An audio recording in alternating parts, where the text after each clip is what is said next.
तो सीएम साहब वालों हिदायत सी कि जो ऑर्गेनाइज्ड क्रिमिनल है, जो गैंगस्टर हैगा, जो एक चौक के क्राइम करता है तो दूजे चौक तक उसको पहुँचना नहीं, इमीजिएटली मौके पर कार्रवाई होनी चाहिए। दस्या गया कि इस साल असी 117 FIR दर्ज की एक्सटॉर्शन कॉल्स से, 150 के करीब मुलजिम जोड़े है वो अरेस्ट किए। पर सीएम साहब वालों सख्त हिदायत सी कि हजे भी एक्सटॉर्शन कॉल्स काफ़ी आ रही। तीजा पॉइंट जो सीएम साहब ने लिया वो सीगा पब्लिक डीलिंग फ्रेंडली पुलिसिंग, कि जोड़े पुलिस ऑफिसर्स है SSPs को हिदायत की हर दिन एक थाने के एरिए के लोगों के जान, पब्लिक मीटिंग्स होल्ड करन, लोगों नाल इंटरैक्ट करन। जेल्स से काफ़ी विस्तारपूर्वक डिस्कशन हुई। सीएम साहब ने 3 pronged एक्शन इस डायरैक्ट किया है। जोड़े भी मोबाइल डिटेक्शन होंगे हैं, इन्हों के FIRs दर्ज होंगी है। सीएम साहब की हिदायत सी कि इसकी बैकवर्ड लिंकेज पूरी वर्कआउट होनी चाहिए। Legal mining is not to be tolerated and no police officer should be mixed in up in legal mining. सो ये एक जंगी पद्धर ते जिहड़ी war on drugs carry on की जाऊगी। दूजा रिव्यू का मेन फोकस सीगा ऑर्गेनाइज्ड क्राइम। तो सीएम साहब वालों हिदायत सी कि जो ऑर्गेनाइज्ड क्रिमिनल है, जो गैंगस्टर हैगा, जो एक चौक के क्राइम करता है तो दूजे चौक तक उसको पहुँचना नहीं चाहिए।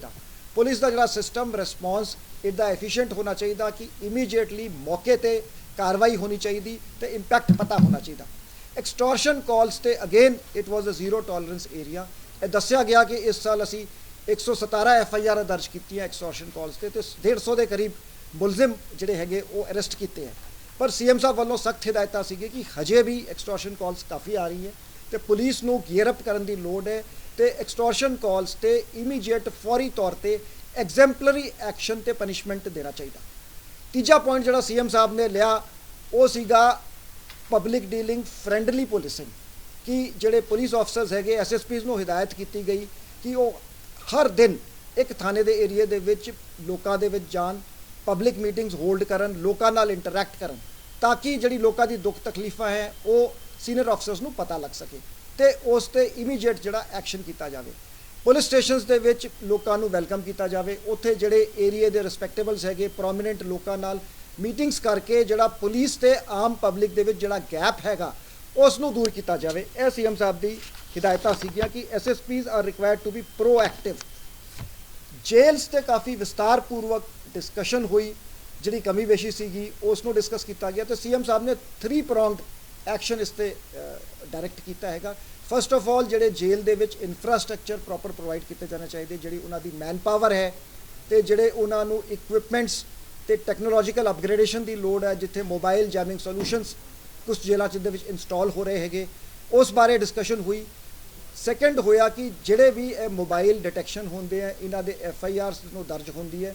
सीएम साहब की हिदायत सी कि इसकी बैकवर्ड लिंकेज पूरी वर्कआउट होनी चाहिए, कि जो मोबाइल थ्रो तो आया है या किसी होर तरीके नाल जेल के अंदर किवें पहुँचा, या जेल स्टाफ की कनाइवेंस तो आया है, या वो थ्रो किया गया है, या किसी की नैगलीजेंस नाल आया है।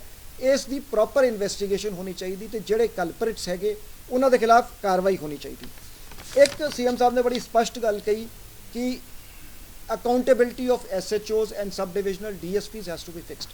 तो गवर्नमेंट वालों illegal mining is not to be tolerated and no police officer should be mixed in up in illegal mining. Strict action would be taken against concerned police officers. Traffic ते जिहड़ा साडा एनफोर्समेंट सीगा, जिहड़े traffic challans या traffic management to ensure smooth flow of traffic वो review किए गए। तो यह भी दस्या गया कि SSF बनने तो बाद नैक्सट मंथ सीएम साहब वालों सड़क सुरक्षा फोर्स की लॉन्चिंग हो जाऊगी, जिहदे विच 116 टोयोटा हिलक्स गड्डियां ते 26 जड़े स्कॉर्पियो इंटरसेप्टर्स 144 गड्डियां जिहड़ियां वो पंजाब के हाईवेज़ ते लॉन्च की जाएगी। तकरीबन 1500 मुलाजिम फस्ट फेज़ दे विच डिप्लॉय किए जाएंगे। राउंड द क्लॉक इन्हां दी डिप्लॉयमेंट होगी कि हाईवे ते हर 30 किलोमीटर ते गड्डी होगी। इस तो अलावा जोड़े दूजे एरिए है शहरों के कस्बियां दे विच ट्रैफिक मैनेजमेंट ते डिस्कशन हुई तो इस पर जोर दिता गया कि इसनूं स्मूथ किया जाए, जोड़े ब्लैक स्पॉट्स है वो आइडेंटिफाई किए जान। लॉ एंड ऑर्डर पर डिस्कशन हुई कि जोड़े एजीटेशनस है उन्होंने प्रोफेशनल तरीके नाल मैनेज करना चाहिए सो दैट आम लोगों को इनफैक्ट रीसेंट जोड़े एजीटेशनस होए से उस बारे डिस्कशन हुई कि आम लोगों को तकलीफ नहीं होनी चाहिए।